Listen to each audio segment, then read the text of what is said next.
Thank you, Mr. President.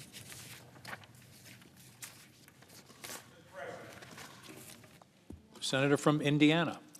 I ask unanimous consent that I, Senator Leahy, Senator Schumer be permitted to complete our remarks prior to the scheduled vote.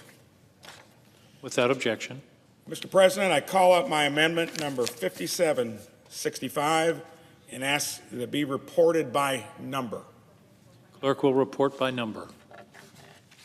Senator from Indiana, Mr. Braun, proposes an amendment number 5765 to amendment number 5745.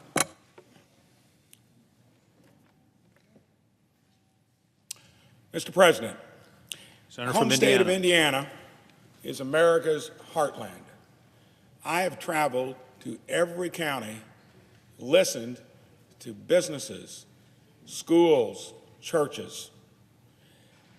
I think that's where we need to get our cue in terms of what needs to be done. Farmers as well, they're in the middle of something that they've never faced before, probably the toughest job in business out there, never been tougher. The American people are strong and resilient, but they are represented by a government here that is not necessarily the same. Sometimes gets scoffed at, but they live within their household budgets. State and local governments have guardrails, but naturally would do it anyway, because they know you can't borrow money from future generations and spend it today. Bad business plan.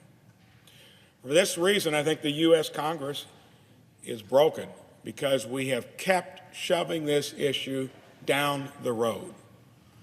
Haven't done a budget that we've adhered to in nearly 20 years. The last time we did it, we were most ingenious about how to unravel it, roughly 10 years ago. When they look at our Capitol, they see a twisted knot of lobbyists, corporate interests, and a mountain of debt that just gets higher and higher. We now spend over $1 trillion more each year than we take in. And recently, that's gone up to $1.5 trillion. To normalize that just does not make sense. We are here twiddling our thumbs while our kids' and grandkids' future go up in smoke. Every American family is paying for our failures here.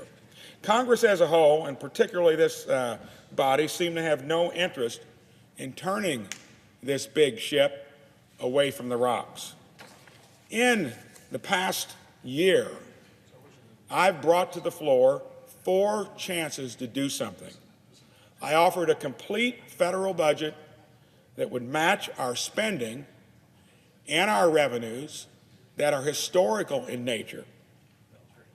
Only 34 senators voted for it.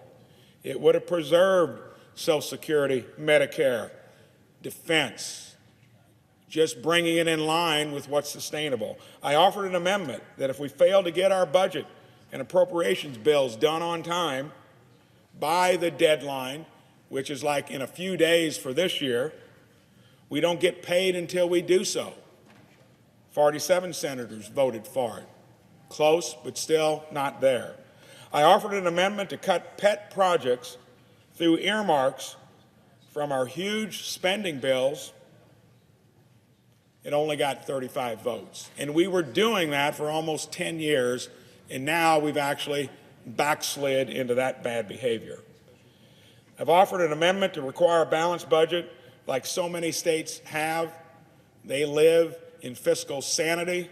47 votes short again. The framers of our Constitution saw this coming. They had to raise revenue, especially back then, to do whatever they wanted to do. There were also checks and balances. Congress isn't just balanced by the Supreme Court and the President, but also by the states. Article 5 of our Constitution gives the states the power to pick up the slack when Congress refuses to act, where it doesn't exercise discipline, good behavior, what all of us expect. I believe the House and Senate desperately need two things. Term limits. The founders never imagined people would come here and like that better than what they did before. Washington, Jefferson hurried back to their farms and their businesses. That's not the case anymore. If we keep doing it the way we are, we're going to get increasingly deeper in the hole. With term limits, we'd get a class of political entrepreneurs here that have actually done something in the real world before they think they can run the business, the biggest business in the world, and deliver such poor results. If 2/3 of the states petition to call a constitutional convention, we could take power away from the D.C. establishment and put it back in the hands of the American people. You're not going to believe how close that has come and how close it is currently. But the swamp, I think, knows that.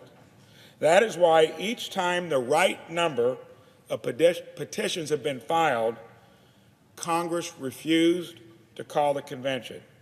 The last time was as recently as last year. Today, 32 states have active applications for the convention. We need 34. It was actually at the level or above until a few states rescinded that. This plan is extremely popular because it makes sense. It puts political will and backbone into this place that we don't normally have. In a recent poll by Trafalgar, found that 65% of likely voters agree with that. If you take either term limits or balanced budgets by themselves, it gets up close to 85 or 90%. And in this poll, 81% of Republicans, 63% of independents, who I think elect the swing state senators and the president, we ought to really be paying attention to them, and 50% of Democrats. There's no federal government body managing this process. It's too easy for Congress to ignore what the states have done. My amendment would be very, very simple.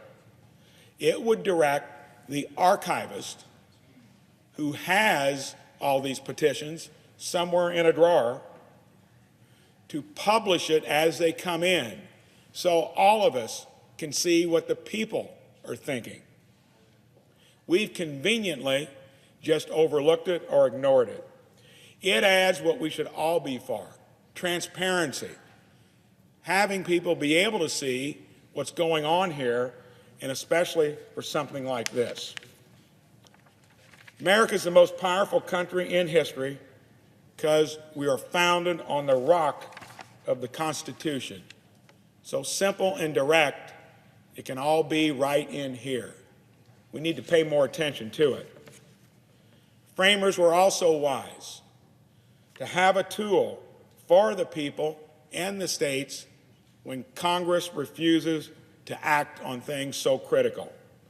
Considering how broken and dysfunctional this place is currently and the dire threats we face from our debt and inflation crisis, you would think now, more than at any other time in our country's history, that this would be at the forefront and we would at least give it to the states to weigh in and not hide it in a drawer somewhere. When each one of us swore in as senators, we didn't swear our allegiance to our political party. We did it to the Constitution. We didn't promise to support the Washington establishment. We did it to the people, to the Constitution. It is in support of the American people and in defense of the Constitution that I come here to the floor today. It's not going to be litigated on the floor today, but I can tell you, for the time that I'm here, I'm not going to let the American public forget it. And we've got another critical date in the middle of December, 2.5 months away. And I think that'll be a place where it'll even be more important, and I'm going to try to make the case in the meantime that we at least don't keep in a drawer, hidden away somewhere, what the American people want. Mr. President, I yield the floor.